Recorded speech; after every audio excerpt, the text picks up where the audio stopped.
biasa hari ini sudah kedatangan narasumber dari Amikom Yogyakarta, Bapak Afrik Aminuddin. Insya Allah beliau nanti akan membagikan sharing ilmu yang sangat bermanfaat bagi Bapak Ibu. Tidak tahan lagi, sudah ingin studi lanjut doktoral ya, Insya Allah. Untuk hari ini nanti kita akan dipaparkan langsung oleh Mas Afrik ya.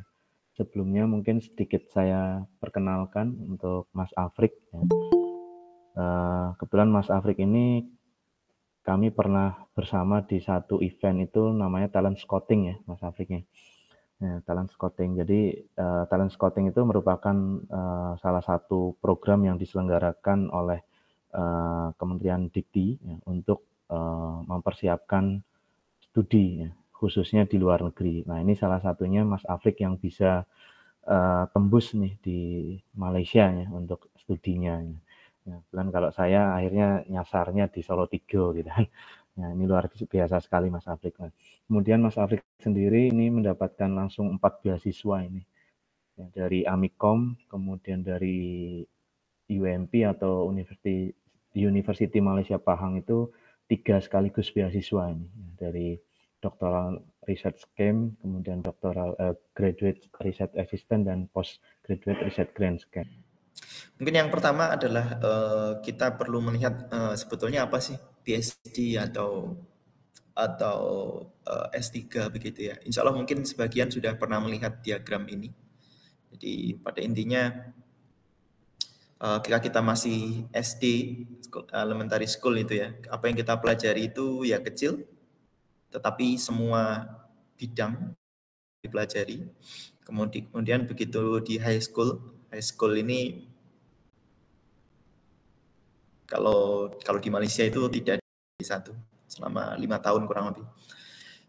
Nah, kalau di Indonesia SMP SMA, pada intinya dia mempelajari lebih jauh lagi yang dipelajari dengan lingkaran yang lebih besar.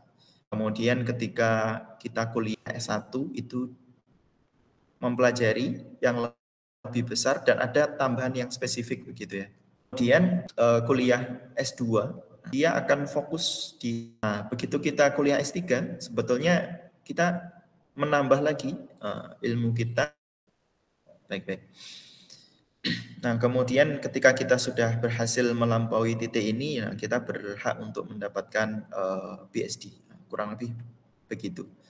Jadi sebetulnya hanya bagian kecil saja, tetapi dia sangat dalam. Sebetulnya idealnya ketika kita akan memulai studi PhD itu paling enggak kita harus persiapkan 2 semester sebelumnya. Research topik penelitian kita. Jadi caranya mencari itu ada 3 ya. Yang pertama melalui dari buku, kemudian yang kedua melalui tertiary study, kemudian yang ketiga dari SLR, Systematic Literature Review ya.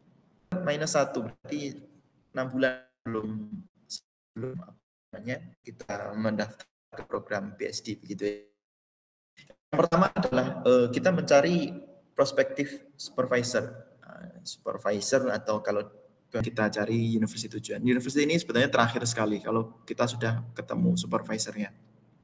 Di write, eksperimen, write, publish. Kurang lebih akan seperti itu.